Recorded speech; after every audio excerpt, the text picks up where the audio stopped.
Hello दोस्तों, नमस्कार। मैं शैलेंद्र गौतम एक बार पुनः स्वागत करता हूं आपका क्लास 24 यूपी के शानदार से चैनल पर। और प्यारे बच्चों, मैं जैसा कि आपको पता है कि हमारी क्लास यूपी SSC पीईटी के लिए रोज़ाना सुबह 9 बजे होती है। ठीक है, तो आज फिर मैं आपके सामने उपस्थित हूँ यूपी SSC के शानदार प्रश्नों के साथ। ठीक है भाई, यूपी SSC और ये क्या पैट। ठीक है भाई, हमारी जो तैयारी है इस समय बहुत जोरों पर है, बहुत शानदार सी तैयारी कर रहे हैं। किसके लिए? यूपी SSC पैट का जो 2022 के लिए एग्जाम होने वाला है उसकी तैयारी कर रहे हैं, आपको पता है। और मैं आपको बता दूं बेटा कि जो आपकी 9 AM पे क्लास होती है, 9 AM पे, वो किसकी क्लास है? जीके जीएस की क्लास है। और मैं आपको रोजाना बताता हूं कि यहाँ से आपको जीके जीएस से लगभग 50 प्रश्न आपके पूछे जाने हैं। बहुत ही शानदार से प्रश्न हैं। आप मेरे साथ यूं ही जगह जुड़े रहते हैं तो आपको विश्वास दिलाता हूं कि अगर जब आपका एग्जाम होगा ना तो आप बहुत बेहतर कर पा रहे होगे आप अपनी परीक्षा में। ठीक है, तो सबसे पहले तो जो बच्चे हमारी क्लास में आ चुके हैं वो क्या करेंगे, एक बार सेशन को शेयर कर देंगे। और सेशन को शेयर करने के बाद ना जितने भी आपके साथी और हैं, चाहे मित्र हैं, मित्री हैं, दोस्त हैं, जितने भी घर वाले हैं जो पढ़ रहे हैं, तैयारी कर रहे हैं, सबको एक साथ लेके आइए और आगाज करते हैं। आज का हो चुका आगाज लड़का, युग बदलने की तैयारी, जीत उसी की होगी जिसका संघर्ष होगा जितना भारी। तो बच्चों आज का सेशन करते हैं स्टार्ट इसी मोटिवेशन क्विट के साथ। तो पहला प्रश्न देखेंगे आप लोग, क्या दे रखा है? पहला प्रश्न आपका है, भारत में अंग्रेजी शिक्षा की शुरुआत किसने की थी? यानी वह कौन से व्यक्ति हैं जिन्होंने भारत में अंग्रेजी शिक्षा की शुरुआत की है? तो जल्दी से कमेंट करके आपको बताना है अंग्रेजी शिक्षा की शुरुआत किसके द्वारा की गई है। अंग्रेजी जो शिक्षा है भारत के अंदर, जो अंग्रेजी शिक्षा की शुरुआत किसके द्वारा की गई है? तो आप लोग जानते हैं लॉर्ड मैकाले हैं, कर्जन हैं, डलहौजी हैं या कार्नवालिस हैं। कमेंट करिए और बताइए जल्दी से आंसर क्या हो जाएगा। तो मैं आपको बता दूं जो कार्नवालिस हैं भाई, तो उत्तर प्रदेश का कौन सा? उत्तर प्रदेश के गाजीपुर में। आप इस बात को जानते होंगे, उत्तर प्रदेश के गाजीपुर में क्या है? लॉर्ड कार्नवालिस की बच्चों क्या है? कब्र है। ठीक है भैया, ये लॉर्ड कार्नवालिस की कब्र कहां पे है? उत्तर प्रदेश के गाजीपुर में है। लॉर्ड डलहौजी के बारे में आप लोग जानते हो, लॉर्ड डलहौजी जो आपके थे 1848 से लेकर के 1856 तक क्या रहे हैं? ये भारत के क्या रहे हैं बच्चे? Governor general. ठीक है भैया, गवर्नर जनरल रहे हैं, इस बात को जान लीजिएगा। और मैं आपको बता दूं इन्होंने क्या किया है भैया? राज्य हड़प नीति। राज्य हड़प नीति कौन सी? राज्य की जो हड़प नीति थी इनके द्वारा चालू की गई थी। ठीक है, आपको बता दूं 1853 में जो सबसे पहले भारत में क्या चली है भैया, जो भारत में रेल चली है वो इन्हीं के शासन काल में चली थी, बंबई से ठाणे के बीच में। कहां पर? बंबई से लेकर ठाणे के बीच में सबसे पहले जो ट्रेन चली है भैया, कितनी चली है? 34 किलोमीटर। वो इसी के शासनकाल में चली थी। लॉर्ड डलहौजी क्या रहा करते थे उस समय? भारत के गवर्नर जनरल थे। तो लॉर्ड मैकाले ने क्या किया भैया? भारत में अंग्रेजी शिक्षा की नींव रखी है। और बात कर लें कर्जन के बारे में तो आपको बता दूं भैया, लॉर्ड कर्जन के समय 1905 में क्या हुआ था? बंगाल का विभाजन हुआ है। बंगाल का विभाजन हुआ है। कब हुआ है? आप बोलोगे सर 1905 में हुआ है बंगाल का विभाजन। इस बात को भी नोट कर लीजिएगा क्योंकि यहां से प्रश्न पूछा जाता है। जिस समय हुआ था ये क्या थे भैया? ये भारत के वायसराय थे। कौन थे? भारत के वायसराय कौन थे आपके? लॉर्ड कर्जन साहब थे। यह बात आपको आनी चाहिए। अगला प्रश्न देख लेते हैं। अगला प्रश्न क्या हो जाएगा हमारा? निम्नलिखित में से किस फसल का ज्ञान वैदिक काल के लोगों को नहीं था? वैदिक काल आपके जहन में प्रश्न आ गया है भैया। अब वैदिक काल यानी वैदिक पीरियड, तो वैदिक काल कब से कब तक था ये आपको मालूम होना चाहिए। तो वैदिक काल की बेटा जब भी बात करेंगे तो आप लोग जानते ही हैं वैदिक काल कब से कब तक है? 1500 BC से लेकर के 600 BC तक है। यानी लगभग 900 साल तक क्या रहा है भैया?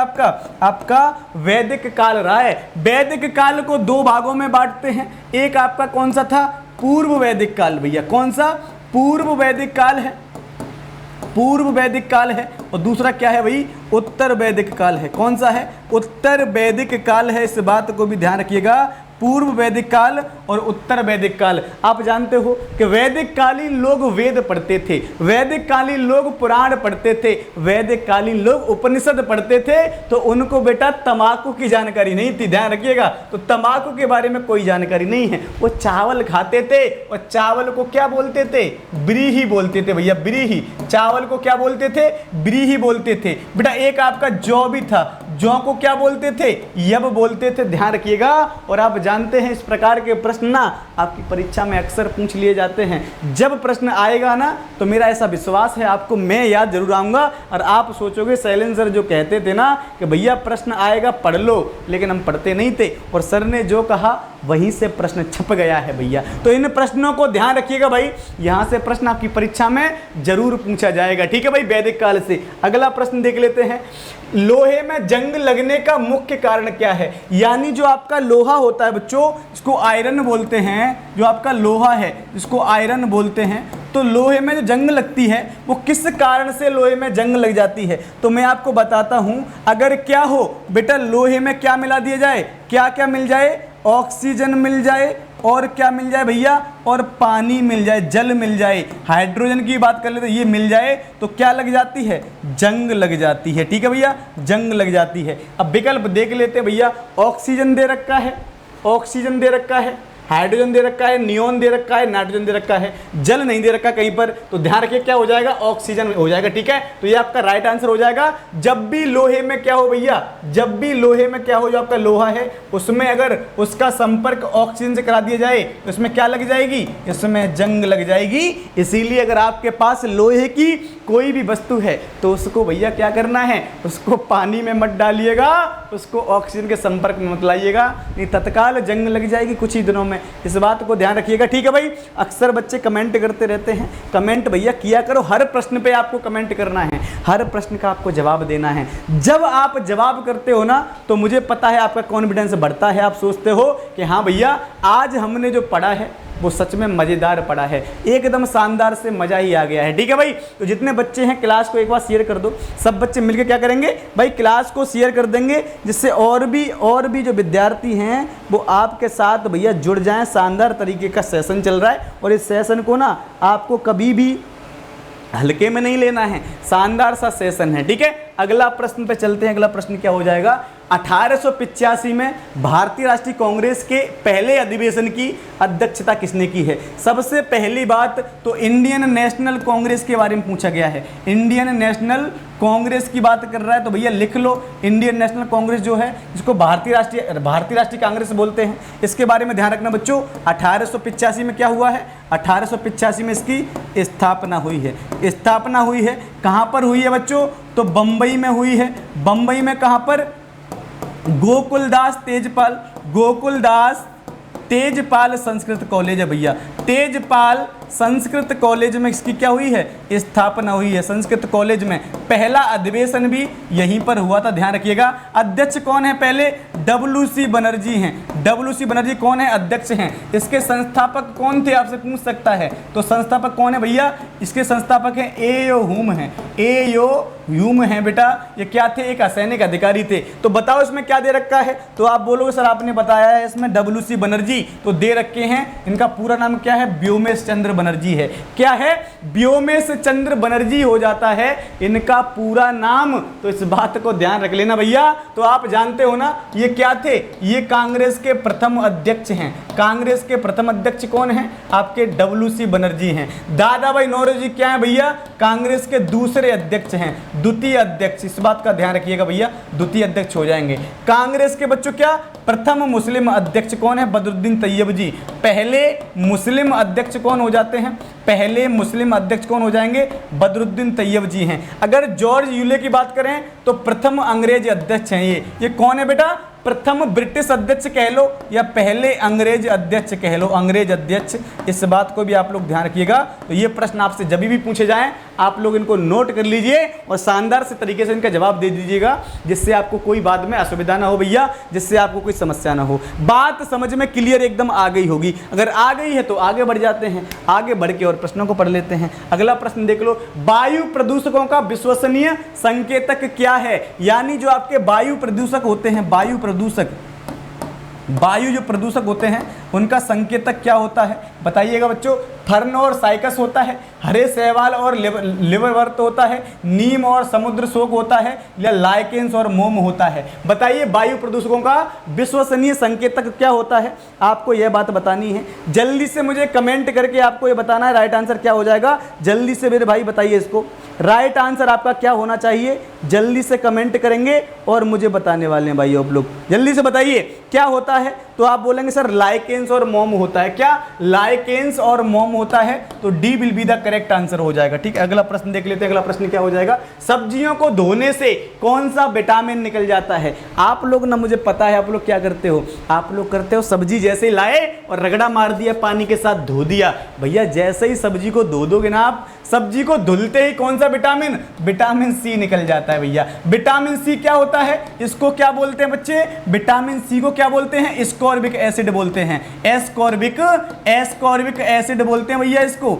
एस्कॉर्बिक एसिड बोलते हैं। ठीक है, इसकी कमी से कौन सा रोग होता है, स्कर्वी रोग होता है भैया, स्कर्वी रोग हो जाता है इसकी कमी से। किसकी कमी से, विटामिन सी की कमी से। आप समझते हैं दांत संबंधित बीमारी, कौन सी बीमारियां, दांत से संबंधित बीमारियां, बाल से संबंधित बीमारियां, पेट से संबंधित बीमारियां, आंत से संबंधित बीमारियां। ठीक है भैया, ये सभी बीमारी क्या होती हैं, आपके विटामिन सी की कमी से हो जाती हैं। बात करते हैं विटामिन ए की, थोड़ा विटामिन ए की कमी से कौन सा रोग होता है, जल्दी से बताइए। तो आप बोलेंगे सर विटामिन ए की कमी से कौन सा रोग होता है, आप जल्दी से मुझे बताइएगा बेटा, आंसर क्या हो जाएगा। तो आप बोलेंगे सर विटामिन ए जब भी किसी के अंदर कम होता है तो उसके अंदर देखो विटामिन डी तो आप जानते हैं कहाँ से प्राप्त होता है, सूर्य के प्रकाश से। ठीक है भैया, सूर्य के प्रकाश से प्राप्त होता है, सूर्य के प्रकाश से। विटामिन ए की कमी से कौन सा रोग हो जाता है, घेंगा रोग हो जाता है। ठीक है, घोंघा को कह सकते हैं। विटामिन ई को क्या बोलते हैं बेटा, विटामिन ऑफ ब्यूटी बोलते हैं,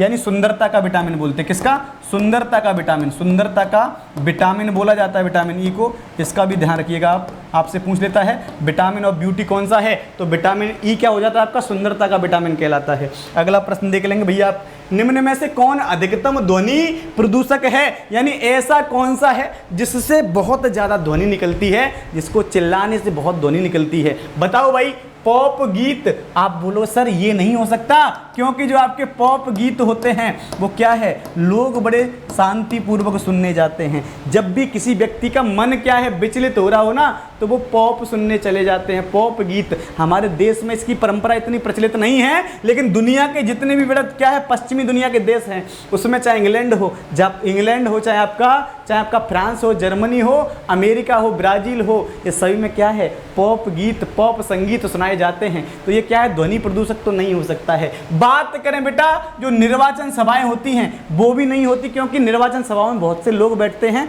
वो आराम से प्यार से शांतिपूर्वक बात करते हैं, तो ये भी नहीं होगा। आप बोलोगे सर भारी वाहन, नहीं भैया, जो जेट उड़ान होते हैं ना, जितने भी जेट उड़ान होते हैं, आपको पता है आप घर पे आराम से सो रहे हो, आप घर पे आराम से सो रहे हो, अकस्मात से क्या है, कोई जेट वाहन निकल के चला जाए, कोई हवाई जहाज निकल के चला जाए, तो चिंगारी सी छोड़ के जाता है। जब भी ऐसी बात आती है भैया, तो क्या है, सबसे ज्यादा जो होता है भैया क्या, ध्वनि प्रदूषण होता है। ध्वनि प्रदूषण वो इससे ही होता है। ध्वनि प्रदूषण सबसे ज्यादा किससे होता है, आपके जेट वाहनों से होता है। इस बात को आप लोग जान लीजिएगा। ठीक है भाई, तो जेट वाहनों से क्या होता है, सबसे ज्यादा मात्रा में ध्वनि प्रदूषण होता है। अगला प्रश्न देख लीजिए भैया, भारत की पहली महिला प्रधानमंत्री कौन थी, ये है नहीं थी भैया, तो पहली महिला प्रधानमंत्री के बारे में बात कर रहा है, सरोजिनी नायडू हैं, राजकुमारी अमृत कौर हैं, इंदिरा गांधी हैं और प्रतिभा देवी सिंह पाटिल हैं। तो आप बोलोगे सर इसमें से डी तो नहीं हो सकता। अब क्यों नहीं हो सकता, क्योंकि ये क्या है, प्रथम महिला राष्ट्रपति हैं, पहली महिला राष्ट्रपति भैया, पहली महिला राष्ट्रपति हैं। ये महिला राष्ट्रपति कौन हो जाती हैं, आपकी प्रतिभा पाटिल हो जाती हैं। इंदिरा गांधी क्या भैया, पहली महिला प्रधानमंत्री हैं, पहली महिला पीएम है भाई, ध्यान रखिएगा। पहली महिला कौन हो जाएंगी, इंदिरा गांधी जी हो जाएंगी। आपको सरोजिनी नायडू के बारे में जानते हो आप लोग, सरोजिनी नायडू कौन है भैया, सरोजिनी नायडू कौन है, प्रथम महिला राज्यपाल हैं, पहली महिला राज्यपाल हैं भारत की, राज्यपाल। ठीक है, इस बात का ध्यान रखिएगा, ये आपसे पूछ लेता है पहली महिला राज्यपाल कौन है, तो आपकी सरोजिनी नायडू हैं। 1925 में, ध्यान रखिएगा भाई, 1925 में क्या किया है, कांग्रेस का कौन सा अधिवेशन? कांग्रेस का कानपुर अधिवेशन। कांग्रेस का कानपुर अधिवेशन, कानपुर अधिवेशन इसकी अध्यक्षता किसने करी है? कानपुर अधिवेशन अध्यक्षता किसने करी है? सरोजिनी नायडू जी ने की है। इस बात को भी लिख लीजिएगा, ये आपसे परीक्षा में पूछ लेता है। जब भी पूछे तो इस प्रकार के प्रश्न बेटा आपसे आने चाहिए, और मेरा ऐसा मानना है जब आप इस प्रकार के प्रश्न कर देते हैं ना तो आपको आइडिया हो जाता है कि हाँ मैंने जो किया है वो एकदम सही है, सटीक है। अगला देखो प्रश्न, नीली क्रांति। नीली क्रांति किससे सम्मिलित है? यानी इसको क्या बोलते हैं? इसको बोलते हैं भैया ब्लू, क्या आपकी ब्लू रिवॉल्यूशन। ठीक है, ब्लू रिवॉल्यूशन ये किससे सम्मिलित हो जाती है आपको बताना भैया। नीली क्रांति क्या ये मछली से है, दूध से है, अंडा से है या प्याज से है? तो बताओ आंसर क्या हो जाएगा। आप बोलेंगे नहीं, आप बोलेंगे सर प्याज से सम्मिलित तो नहीं होगी, क्योंकि क्या है, ये गुलाबी क्रांति है। ठीक है, गुलाबी क्रांति। प्याज कैसी होती है? गुलाबी होती है। तो गुलाबी क्रांति किससे सम्मिलित है? प्याज से है। अंडा से सम्मिलित कौन सी है? आप बोलोगे सर अंडा से सम्मिलित ये तो नहीं होगी, तो अंडा से सम्मिलित कौन सी हो जाएगी भाई? जल्दी से कमेंट करके बताओ। तो आप बोलोगे सर रजत क्रांति है। कौन सी है? रजत क्रांति अंडे से सम्मिलित है। आपसे पूछेगा कि भैया दूध से सम्मिलित कौन सी है? तो श्वेत क्रांति है। कौन सी? श्वेत क्रांति दूध से सम्मिलित है। तो आपके पास एक ही तो बचा भैया मछली, तो मछली सम्मिलित कौन सी हो जाएगी? नीली क्रांति मछली से सम्मिलित हो जाएगी। एक बात और जान लेना, नोट करके लिख लीजिएगा अपनी कॉपी में कि बेटा आपसे पूछ सकता है क्या? हरित क्रांति। ठीक है, कौन सी? ग्रीन रिवॉल्यूशन, हरित क्रांति। हरित क्रांति किससे सम्मिलित हो जाती है? तो लिख लेना भाई, ये आपकी किससे है? खाद्यान्न उत्पादन से है। खाद्यान्न उत्पादन से है, और खाद्यान्न में मूल रूप से क्या? गेहूं और बाजरा है। गेहूं और बाजरा के उत्पादन समेत कौन सी हो जाती है? आपकी हरित क्रांति हो जाती है। हरित क्रांति में ना एक प्रश्न और पूछता है, वो हरित क्रांति के जनक पूछ लेता है कि जनक कौन है। अब जनक भी दो प्रकार से पूछेगा, भारत में जनक कौन है और विश्व में जनक कौन है। तो जल्दी से कमेंट करके बताओ भाई, हरित क्रांति के भारत में जनक कौन है और विश्व में कौन है? भारत में बच्चे कौन हो जाएंगे? एम.एस. स्वामीनाथन है। एम.एस. स्वामीनाथन है। और विश्व में कौन है भैया? तो नॉर्मन बोरलॉग हैं। नॉर्मन बोरलॉग हो जाएंगे। ये ध्यान रखिएगा, ध्यान रखने वाली बात है। नॉर्मन बोरलॉग कौन है? दुनिया के अंदर हरित क्रांति के जनक हैं। और एम.एस. स्वामीनाथन कौन है? भारत के अंदर हरित क्रांति के जनक कहे जाते हैं। और ये बात आपको मालूम होनी चाहिए भाई। ठीक है, अगला प्रश्न ले लेते हैं। अगला प्रश्न क्या हो जाएगा? उपनिषदों की संख्या कितनी है बताइए। जो उपनिषद होते हैं उनकी संख्या कितनी है? तो सबसे पहले तो आपको उपनिषद आना चाहिए। होता क्या है उपनिषद? ठीक है भैया, उपनिषद का मतलब होता है उप प्लस निषद। उप प्लस निषद होता है। और इसका बड़ा मतलब ये होता है कि गुरु के पास बैठकर लिया गया ज्ञान, यानी गुरु के पास बैठकर प्राप्त किया गया ज्ञान। यानी ऐसे शिष्य जिन्होंने क्या किया है? गुरु के पास बैठ के क्या किया है? ज्ञान प्राप्त किया है। और उन्होंने क्या लिखे? कुछ ग्रंथ लिखे। तो वे इनकी संख्या कितनी है? 108 है। तो उपनिषद कितने हैं? 108 हैं। और 18 बेटा क्या है? 18 पुराण हैं। पुराणों की संख्या कितनी है? 18 है। आपसे पूछ लेता है कि कितने पुराण हैं वर्तमान में? तो वर्तमान में 18 पुराण हैं। इस बात को भी आप लोग ध्यान रखिएगा। अगला प्रश्न देखो भाई, घेंगा रोग किसकी कमी से होता? बताइए, किसकी कमी से घेंगा रोग होता है? कमेंट करो और बताओ, जल्दी से कमेंट करो। आप लोग कमेंट नहीं करते हो भाई, इतनी शिथिलता अच्छी नहीं है। शानदार तरीके से तैयारी करो, पढ़ाई करो, कमेंट करो। ऐसे काम नहीं चलेगा। आप लोग ना ऐसे थका हार के मत बैठा करो, क्योंकि आप तो ना दिलेर हो भाई। दिलेर लोग तो बैठते ही नहीं हैं। तो क्या हो जाएगा? आयोडीन की कमी से क्या होता है? घेंगा रोग होता है आयोडीन की कमी से। ठीक है भाई, यानी विटामिन ए भी कह सकते हैं। विटामिन ए की कमी से क्या हो जाता है भैया? आपका घेंगा रोग हो जाता है। इस बात को भी आप लोग ध्यान रखिएगा कि विटामिन ए क्या है? विटामिन ए की कमी से कौन सा रोग होता है? घेंगा होता है। अगला देखो, अगला प्रश्न क्या है आपके सामने? आपके स्क्रीन पे देखो प्रश्न, गुरुत्वाकर्षण का सिद्धांत किसने दिया? बताइए, जल्दी से कमेंट करके बताओ, गुरुत्वाकर्षण का सिद्धांत किसके द्वारा दिया गया है? जल्दी से बताइए भाई, गुरुत्वाकर्षण का सिद्धांत। गुरुत्वाकर्षण का सिद्धांत क्या बोलते हैं? इसको ग्रेविटेशनल थ्योरी बोलते हैं बेटा। क्या बोलते हैं? ग्रेविटेशनल थ्योरी उसको बोला जाता है। तो ध्यान रखिएगा, यहाँ से प्रश्न आपकी परीक्षा में आपसे बार बार पूछता है। ग्रेविटेशनल थ्योरी आप किसने दी है? जल्दी से बताइए। चार्ल्स न्यूटन ने दी है, बेबेज ने दी है, आइजैक न्यूटन ने, या आपके जॉन एडम्स ने? जल्दी से बताइएगा भाई क्या आंसर हो जाएगा।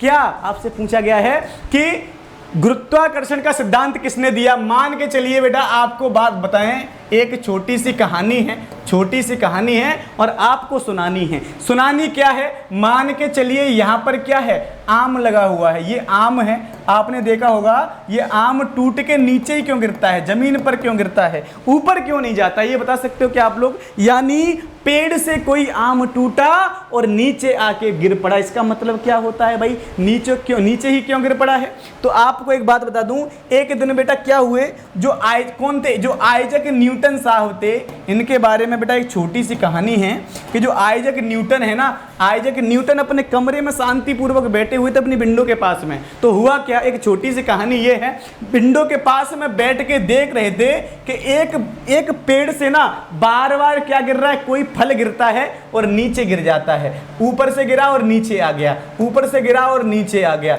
ऊपर से गिरा और नीचे आ गया, ऊपर से गिरा और नीचे आ गया। इसका मतलब क्या होता है, यानी हर वस्तु ऊपर से गिर के नीचे ही क्यों आ रही है, ऊपर से ऊपर क्यों नहीं उड़ी चली जा रही है? इसका मतलब पता है क्या है, उन्होंने सोचा कुछ ना कुछ तो पृथ्वी पे है जो कि किसी पदार्थ को अपनी ओर खींच रहा है, यानी ऐसा कुछ ना कुछ तो पृथ्वी में चुंबक टाइप का है जो क्या कर रहा है, किसी भी पदार्थ को अपनी ओर खींच रहा है। तो उन्होंने कहा भैया इसी को क्या बोलते हैं, इसी को बोलते हैं गुरुत्वाकर्षण। गुरुत्वाकर्षण इसी को बोला जाता है, गुरुत्वाकर्षण बोला जाता है, ठीक है। यानी जब कोई वस्तु किसी बल से ऊपर से पृथ्वी तल की ओर क्या करती है, आती है, तो उसको उसमें जो बल लगता है तो क्या बोलते हैं, गुरुत्वाकर्षण बल बोलते हैं भैया। और गुरुत्वाकर्षण बल का सिद्धांत किसने दिया था, आपके आइजैक न्यूटन साहब ने दिया है। ये आपसे प्रश्न पूछा जाता है, ठीक है भाई, न्यूटन साहब को लेकर प्रश्न आपसे पूछा गया बार बार। अगला प्रश्न देखिए, पंजाब केसरी के नाम से किसे जाना जाता है, किस व्यक्ति को पंजाब केसरी कहा जाता है? जल्दी से बताइएगा मेरे भाई। पंजाब केसरी के बारे में जब भी आप जानते हैं ना, तो पहले तो इनको इसलिए कहते हैं क्योंकि रहने वाले कहाँ के थे भाई, रहने वाले पंजाब के थे। कौन थे, तो लाला लाजपत राय थे भाई। लाला लाजपत राय को पंजाब केसरी कहा जाता है। क्यों कहा जाता है, क्योंकि ये पंजाब के रहने वाले थे। दूसरी बात मैं आपको बता दूं, इनके बारे में 1928 की बड़ा घटना है। इन्होंने क्या किया 1928 में, साइमन कमीशन का विरोध किया, साइमन कमीशन का विरोध किया। और आप जानते हैं जब साइमन कमीशन आया भारत में 1928 में, तो जगह जगह पर बेटा क्या हुआ, उसका विरोध किया गया। बंबई हो, कलकत्ता हो, पूना हो, उत्तर प्रदेश का लखनऊ हो, हर जगह जगह बेटा क्या है उसका विरोध किया जा रहा था। तो लाला लाजपत राय भी नहीं माने, उन्होंने कहा मैं भी विरोध करूंगा, होगी सो देखी जाएगी, चाहे जान गंवानी पड़ जाए। और ये भी बेटा कहां पर पहुंच गए, ये भी पहुंच गए लाहौर में। और लाहौर में बेटा क्या हो रहे थे, ये कर रहे थे आंदोलन किसके विरोध में, ये कर रहे थे भैया साइमन कमीशन के विरोध में। तो पुलिस वालों ने क्या किया, इनकी चांद में बेटा क्या मार दी, लाठी मार दी। भैया ये तो बूढ़े थे, चल बसे। तो लाला लाजपत राय की मृत्यु कब होती है, 1928 में होती है।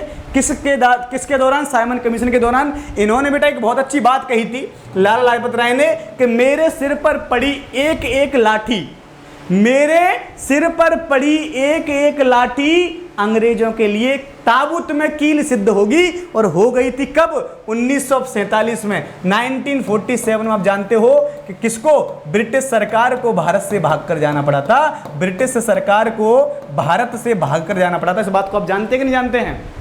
आपने सुना होगा लाला लाजपत राय के मुंह से कि मेरे सिर पर पड़ी एक एक लाठी अंग्रेजों के लिए ताबूत में कील सिद्ध होगी। और 1947 में सिद्ध हो भी गई है। जानते हो भैया मिल्खा सिंह को क्या बोलते हैं, फ्लाइंग सिख बोलते हैं भाई, फ्लाइंग सिख लिख लेना, पूछा जाता है किसको फ्लाइंग सिख बोलते हैं, तो भैया आपके मिल्खा सिंह को बोलते हैं। महात्मा गांधी को अर्धनग्न फकीर किसने कहा है, अर्धनग्न फकीर किसने कहा था, अर्धनग्न फकीर, तो आप बोलोगे सर विंस्टन चर्चिल ने कहा है। जवाहरलाल नेहरू को क्या बोलते हैं, चाचा नेहरू बोलते हैं भैया, चाचा नेहरू बोलते हैं। भारत के पहले प्रधानमंत्री रहे हैं कौन, आपके जवाहरलाल नेहरू साहब। इन्हीं की स्मृति में प्रत्येक वर्ष 14 नवंबर को क्या मनाते हैं, 14 नवंबर को बाल दिवस मनाते हैं। क्या मनाते हैं भैया? बाल दिवस मनाया जाता है। इसको भी आप लोग ध्यान रखिएगा। इन्हीं के समय पर क्या हुआ है? 1962 में भारत और चीन का युद्ध हुआ है। 1962 में भारत चाइना युद्ध इन्हीं के प्रधानमंत्री काल में हुआ था। भाई इस बात को भी क्या करेंगे आप लोग जान लेंगे। ठीक है, समझ में आ गया होगा। बिल्कुल भाई, आपके समझ में नहीं आएगा तो किसकी समझ में आएगा? आप तो भाई शेर लोग हो। ठीक है, समझ में आ गया। ठीक है भाई, आगे बढ़ जाते हैं। आगे देखिए, भारत में आने वाले पहले अमेरिकी राष्ट्रपति कौन थे? यानी भारत में आने वाले पहले अमेरिकी राष्ट्रपति कौन है बताओ? कैनेडी हैं, ड्वाइट डेविड आइजनहावर हैं, फ्रैंक रूजवेल्ट हैं, या जिम्मी कार्टर हैं? जल्दी से बताइए भाई। तो आप बोलेंगे sir Dwayne David Isaac however हैं। ये कौन थे? ये पहले अमेरिकी राष्ट्रपति थे जो भारत के अंदर आए थे। ठीक है, आपसे पूछ सकता है हाल ही में कौन अमेरिकी राष्ट्रपति भारत आया? हाल ही में कौन आया था? तो भैया ध्यान रखिएगा, कौन आए हैं? आपके डोनाल्ड ट्रंप साहब आए हैं। डोनाल्ड ट्रंप साहब आए हैं। डोनाल्ड ट्रंप कब आए हैं? 2020 में आए हैं। और इस बात को जान लेना भैया, ये कहाँ पर? अहमदाबाद का जो नरेंद्र मोदी स्टेडियम है वहीं पर इनकी उपस्थिति हुई थी। तो कौन सा स्टेडियम हो जाएगा? नरेंद्र मोदी स्टेडियम है भैया। कहाँ पर है?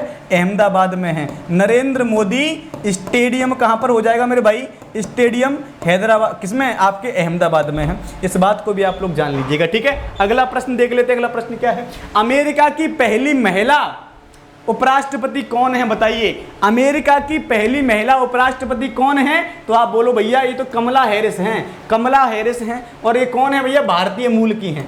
भारतीय मूल की हैं, ध्यान रखिएगा, भारतीय मूल की हैं कमला हैरिस। ठीक है, समझ में आ गया है ना? बहुत अच्छी बात, समझ में आ गया है। तो आगे बढ़ जाते हैं भाई, आगे बढ़ जाते हैं। आगे क्या होगा? आगे देखो, आपका अगला प्रश्न क्या दे रखा है? कांग्रेस के पहले अध्यक्ष कौन थे? देख रहे हो आप लोग, कांग्रेस के पहले अध्यक्ष फिर पूछ लिया इसने। बताओ जल्दी से आंसर क्या हो जाएगा? कांग्रेस के पहले अध्यक्ष कौन हैं? जल्दी से बताइए। तो बेटा पहली बात तो हम किसके बारे में बात करेंगे? जॉर्ज यूले के बारे में। जॉर्ज यूले कौन है? कांग्रेस के पहले अंग्रेज अध्यक्ष हैं। कांग्रेस के पहले अंग्रेज अध्यक्ष कौन हो जाएंगे भैया? जॉर्ज यूले हैं। बात करते हैं WC बनर्जी कह लो या व्योमेश चंद्र बनर्जी कह लो, कांग्रेस के अध्यक्ष बने भैया कब? 1885 में। 1885 में अधिवेशन कहां पर हुआ? बंबई के अंदर हुआ। बंबई में कहां पर हुआ? गोकुलदास तेजपाल संस्कृत कॉलेज में हुआ। गोकुलदास तेजपाल संस्कृत कॉलेज में हुआ था। संस्कृत कॉलेज के अंदर हुआ है भैया। इसमें व्योमेश चंद्र बनर्जी क्या थे? कांग्रेस के अध्यक्ष थे। तो पहले अध्यक्ष कहलाते हैं। एनी बेसेंट के बारे में मैं आपको बता दूं, एनी बेसेंट बेटा कब? 1917 में क्या बनी है? कांग्रेस की अध्यक्ष बनी है। कांग्रेस की अध्यक्ष बनी है बेटा कब? 1917 में। और इनको क्या कहा जाता है? कांग्रेस की पहली महिला अध्यक्ष। पहली महिला अध्यक्ष हैं ये। पहली महिला अध्यक्ष कांग्रेस की कौन है? एनी बेसेंट हैं। आपसे एक प्रश्न मैं और पूछ लेता हूं, कांग्रेस की पहली महिला भारतीय अध्यक्ष कौन है? जल्दी से बताइए, पहली महिला भारतीय अध्यक्ष कौन हो जाएंगे भैया? पहली महिला भारतीय अध्यक्ष बता दो जल्दी से। पहली महिला भारतीय अध्यक्ष कांग्रेस की अध्यक्ष। तो आप बोलेंगे सर ये तो बड़ा सरल प्रश्न पूछ लिया आपने, तो बता दो भाई सरल क्या है। तो आप बोलोगे सर ये तो वास्तव में सरल है। 1925 में कांग्रेस का अधिवेशन कहां पर हुआ? कानपुर के अंदर हुआ। और कौन? सरोजनी नायडू जी। कौन भैया? सरोजनी नायडू जी क्या बनी? कांग्रेस की अध्यक्ष बनी। और ये कौन है? ये कांग्रेस की पहली महिला भारतीय अध्यक्ष हैं, सरोजनी नायडू। ठीक है भाई, पहली महिला पूछ ले तो एनी बेसेंट हैं। पहली भारतीय महिला पूछ ले तो कौन हो जाती है? सरोजनी नायडू हो जाती है। ठीक है, अगला प्रश्न देखो भाई, कार्य करने की क्षमता को क्या बोलते हैं बताइए? कार्य करने की क्षमता को क्या बोला जाता है? जल्दी से बताइए भाई, आंसर क्या हो जाएगा? कार्य करने की क्षमता को क्या बोलते हैं? कार्य करने की क्षमता क्या? जल्दी बताओ आंसर क्या हो जाएगा भाई? कार्य करने की क्षमता को, जो बच्चे थोड़ी सी फिजिक्स पढ़े होंगे ना वो जानते होंगे। कार्य बराबर क्या होता है? कार्य बराबर, जल्दी से बताइए, कार्य बराबर क्या होता है? कार्य करने की क्षमता को क्या बोलते हैं? तो कार्य करने की क्षमता को बच्चों बोलते हैं ऊर्जा, बोलते हैं ऊर्जा। ठीक है, ऊर्जा। तो कार्य का मात्रक क्या होता है? जूल होता है। और ऊर्जा का मात्रक भी क्या होता है? जूल होता है। ठीक है, सेम होता है। तो कार्य करने की क्षमता को बेटा क्या बोला जाता है? ऊर्जा बोला जाता है। शक्ति का मात्रक क्या होता है? वाट होता है। वेग का मात्रक क्या होता है? मीटर बट्टे सेकंड होता है। और त्वरण का क्या होता है? मीटर बट्टे सेकंड स्क्वायर होता है। ठीक है, ये सब बातें हैं, ये सब प्रश्न हैं जो आपकी परीक्षा में आपसे पूछता है कि कार्य का मात्रक क्या होता है? जूल होता है। ऊर्जा का मात्रक भी सेम बेटा जूल ही होता है। शक्ति का मात्रक क्या होता है? वाट होता है। अगला प्रश्न देखिए, अगला प्रश्न क्या हो जाएगा? स्वच्छ भारत मिशन कब शुरू किया गया था? स्वच्छ भारत मिशन की शुरुआत कब की गई है? जल्दी से बताइए भाई। स्वच्छ भारत मिशन, स्वच्छ भारत मिशन की शुरुआत किस वर्ष की गई है? जल्दी से बताइएगा। 15 अगस्त 2015 है, 2 अक्टूबर 2014 है, 28 अगस्त 2015 है या 15 अगस्त 2016 है? किस वर्ष आपके स्वच्छ भारत अभियान की शुरुआत की गई है? स्वच्छ भारत अभियान की जब भी बात करते हैं भाई तो ध्यान रखिएगा, जो आपका चश्मा है ना, इसका क्या है? प्रतीक है। प्रतीक क्या है? इसका सिंबल क्या है? ये चश्मा है जिसमें क्या लिखा है? स्वच्छ भारत लिखा है भैया, स्वच्छ भारत लिखा है, स्वच्छ भारत। ठीक है, तो ये किसका प्रतीक है? स्वच्छ भारत अभियान का। कब शुरू किया गया था? 2 अक्टूबर 2014 को महात्मा गांधी जी की जयंती के अवसर पर स्वच्छ भारत मिशन भारत के अंदर शुरू किया गया था। किसके द्वारा? प्रधानमंत्री नरेंद्र मोदी जी के द्वारा स्टार्ट किया गया भैया, मोदी जी के द्वारा स्टार्ट किया गया है। इस बात को भी आप लोग जान लीजिएगा। ठीक है भाई, अगला प्रश्न पे चलते हैं। अगला प्रश्न क्या हो जाएगा हमारा? अगला प्रश्न है पापीकोंडा राष्ट्रीय उद्यान कहाँ स्थित है? बताइए, पापीकोंडा राष्ट्रीय उद्यान कहाँ पे है? तमिलनाडु में है, आंध्र प्रदेश में, महाराष्ट्र में या मिजोरम में? बताओ, पापीकोंडा राष्ट्रीय उद्यान कहाँ पे है? जल्दी से कमेंट करके बताइए, पापीकोंडा राष्ट्रीय उद्यान कहाँ पे है? तो आप बोलेंगे सर इसमें आंसर हो जाएगा आंध्र प्रदेश। लेकिन आंध्र प्रदेश की बेटा जब भी बात करेंगे तो 2014 में आंध्र प्रदेश से काट के क्या बना? तेलंगाना बना भैया। क्या बना? तेलंगाना। जो पापीकोंडा राष्ट्रीय उद्यान बेटा कहाँ पे है? वो तेलंगाना के अंदर है। ठीक है, तेलंगाना के अंदर क्या है? पापीकोंडा राष्ट्रीय उद्यान। ध्यान रखिएगा, बेटा आंध्र प्रदेश की राजधानी क्या है? अमरावती है। अमरावती, ये कंफ्यूजन रहता है बच्चों को, अमरावती है। और तेलंगाना की राजधानी क्या है? तेलंगाना की राजधानी बेटा हैदराबाद हो जाती है, हैदराबाद। तो आपको ये कंफ्यूजन क्रिएट नहीं करना है। इस कंफ्यूजन का बेटा निवारण मैंने कर दिया है, आप लोग इस बात को ध्यान रखिएगा। ठीक है, अगला प्रश्न देख लेते हैं। अगला प्रश्न क्या हो जाएगा हमारा? अगला प्रश्न देखिए, चंद्र ग्रहण कब घटित होता है? चंद्र ग्रहण कब होता है? अमावस्या के दिन, अर्धचंद्र के दिन, पूर्णिमा के दिन? अमावस्या और पूर्णिमा दोनों के दिन होता है। बताइए राइट आंसर क्या हो जाएगा? जब आपके चंद्र ग्रहण की बात आती है ना, तो चंद्र ग्रहण कब होता है? बताइए, चंद्र ग्रहण कब होता है? किस कंडीशन में चंद्र ग्रहण होता है ये भी बताऊंगा, और चंद्र ग्रहण कब होता है ये भी बताऊंगा। जल्दी से कमेंट करके मुझे बताइए बेटा, चंद्र ग्रहण कब होता है? कमेंट करिए और बताइए, बताओ जल्दी से, चंद्र ग्रहण क्या हो जाएगा? जल्दी बताओ आंसर क्या हो? चंद्र ग्रहण कब होता है? आप बोलोगे सर पूर्णिमा के दिन होता है। क्या? पूर्णिमा के दिन चंद्र ग्रहण होता है। ठीक है, पूर्णिमा के दिन क्या होता है? चंद्र ग्रहण होता है। ये बात आपको जाननी है। ठीक है भाई, अगर बात करें सूर्य ग्रहण की, तो सूर्य ग्रहण किस दिन होता है? सूर्य ग्रहण बेटा आपका किस दिन होता है? अमावस्या के दिन होता है। ठीक है, अमावस्या के दिन क्या होता है? सूर्य ग्रहण होता है। और चंद्र ग्रहण कब होता है? आपकी पूर्णिमा के दिन होता है। ठीक है, आपके दोनों ही प्रश्न आपसे पूछे जाते हैं, और जब प्रश्न आए तो बड़ा गलत मत करिएगा। अगला प्रश्न देखो, सांबर झील कहाँ पे है? सांबर झील कहाँ पे? बताइए, सांबर। अब इडली सांबर मत समझ लेना कि सर ये तो इडली सांबर वाली बात आ गई। नहीं भाई, ये इडली सांबर नहीं है, ये आपकी सांबर झील की बात कर रहा है। सांबर झील, सांबर झील कहाँ पे है? जल्दी से बताइए भाई, सांबर झील कहाँ पर हो जाएगी? क्या ये राजस्थान में है, तमिलनाडु में, महाराष्ट्र में है या गुजरात में है? जल्दी से कमेंट करके मुझे बताइए। और हाँ, ये कमेंट किया करो, आप लोग फालतू की बातें मत किया करो भाई। ठीक है, कमेंट में आप फालतू की बातें करते रहते हो, ये फालतू की बात नहीं करनी है। आपको हर एक प्रश्न का जवाब, समुचित जवाब देना है। तो राइट आंसर क्या हो जाएगा? जल्दी बताइए, सांबर झील कहाँ पर है मेरे भाई? जल्दी से कमेंट करके मुझे बताएंगे सांबर झील कहाँ पे है। सब बच्चों को कमेंट करके बताना है भाई, सांबर झील कहाँ पर हो जाती है? क्या आपके राजस्थान में? आप बोलोगे सर बिल्कुल राजस्थान में ही है सांबर झील। ठीक है भाई, आपकी बात मान ली मैंने। अगला प्रश्न देख लो फिर, भारत की राजधानी कहाँ है? बहुत सरल प्रश्न है। आपके मन में ना एकदम चनूने से काट गए होंगे, अरे सर ये तो अपने मन का प्रश्न आ गया। अरे समझ जाता हूँ आपकी बात है ना, आपका मन मैं समझ लेता हूँ। जैसे ही आई ना, और आपका मन ना सीधा कहाँ पर भागा होगा कि सर ये तो नई दिल्ली है। राजधानी कहाँ है? नई दिल्ली। कहानी सुन लो भैया, 1911 से पहले राजधानी कहाँ पर थी? कलकत्ता में थी भैया, कलकत्ता में थी। 1911 में क्या हुआ? एक शानदार सी घटना घटती है। जॉर्ज पंचम और महारानी मैरी कहाँ पर आए, भारत में आए। और इन्हीं की स्मृति में बेटा क्या किया जाता है, इन्हीं की स्मृति में मुंबई में क्या बनता है, गेटवे ऑफ इंडिया बनता है। गेटवे ऑफ इंडिया की स्थापना होती है, गेटवे ऑफ इंडिया। और आपको पता है राजधानी कलकत्ता से कहां पर आ जाती है, कलकत्ता से कहां पर आ जाती है भैया, तो दिल्ली में आ जाती है। कलकत्ता से दिल्ली राजधानी कब आई है, आपकी आई है 1911 में। इस बात को जान लीजिएगा।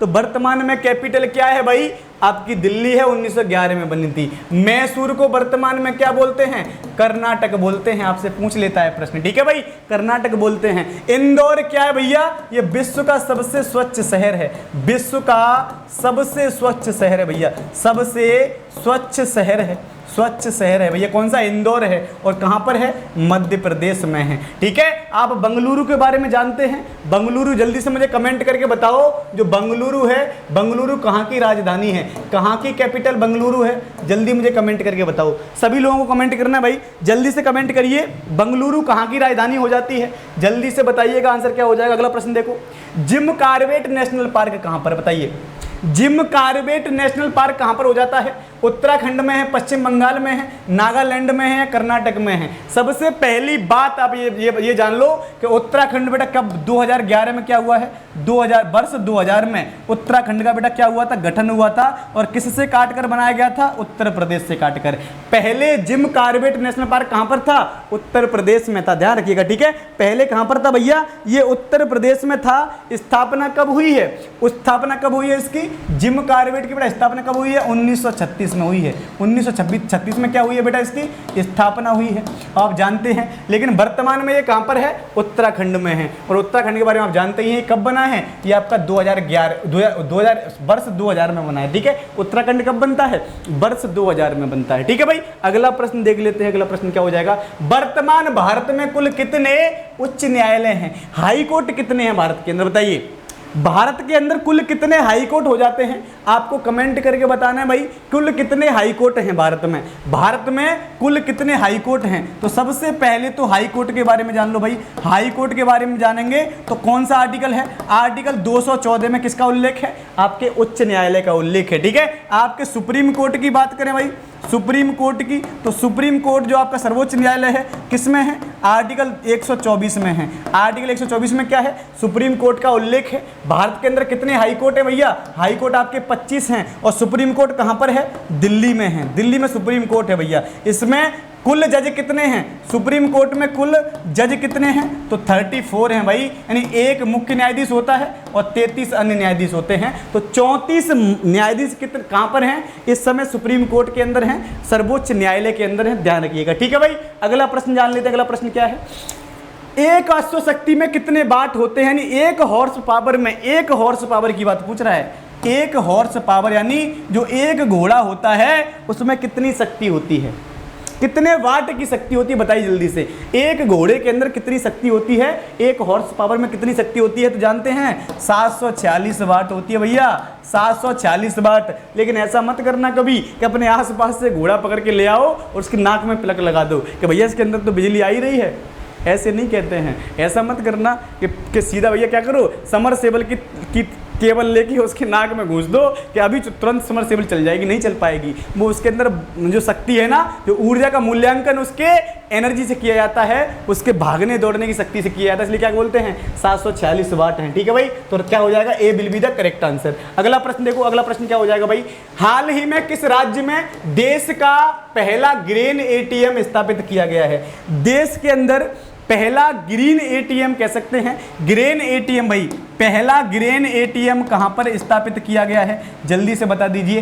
पंजाब में, हरियाणा में, सिक्किम में या उत्तराखंड में। भारत के अंदर पहला ग्रेन एटीएम कहां पर बनाया गया है, आपको पता है यह ग्रेन एटीएम क्यों खोला गया है, इसलिए खोला गया है कि जो हमारे देश में क्या है, जो हमारे देश में बेटा जो राशन की दुकानें हैं, राशन की दुकानें हैं, राशन की दुकान, ठीक है भाई, राशन की जो दुकानें हैं उन पर क्या है, उन पर जो चोरी होती है उसकी रोकने के लिए जो डीलर होते हैं बेटा क्या करते हैं, चोरी कर लेते हैं, उसको रोकने के लिए हरियाणा सरकार ने क्या किया है, अपने यहाँ ग्रेन एटीएम लागू कर दिया है।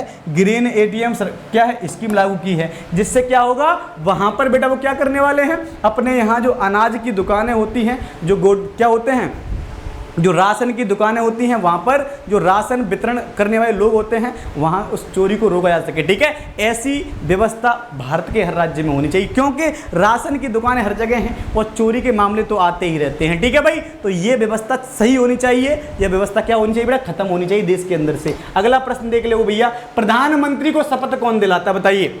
जो प्रधानमंत्री होता है उसको शपथ कौन दिलाता है? प्रधानमंत्री का मतलब क्या है, प्राइम मिनिस्टर है बेटा। बात करें तो आर्टिकल कौन सा है, आर्टिकल 75 में प्रधानमंत्री का उल्लेख किया गया है। आप जानते हैं बेटा इसको शपथ कौन दिलाता है, इसको शपथ राष्ट्रपति महोदय दिलाते हैं। कौन दिलाते हैं? राष्ट्रपति महोदय दिलाते हैं बेटा। ये क्या होता है, ये लोकसभा का नेता होता है, लोकसभा का नेता होता है, ठीक है।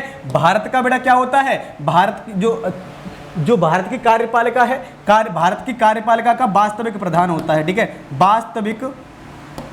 वास्तविक प्रधान होता है किसका, भारत की जो कार्यपालिका है उसका, ठीक है। अब बात करें शपथ कौन दिलाएगा, राष्ट्रपति महोदय इसको शपथ दिलाते हैं। अब आप जानते हैं भाई राष्ट्रपति की बात करेंगे तो राष्ट्रपति का उल्लेख किसमें है, आर्टिकल 52 में है, आर्टिकल 52 में है। उपराष्ट्रपति का किसमें है, 63 में है, ठीक है।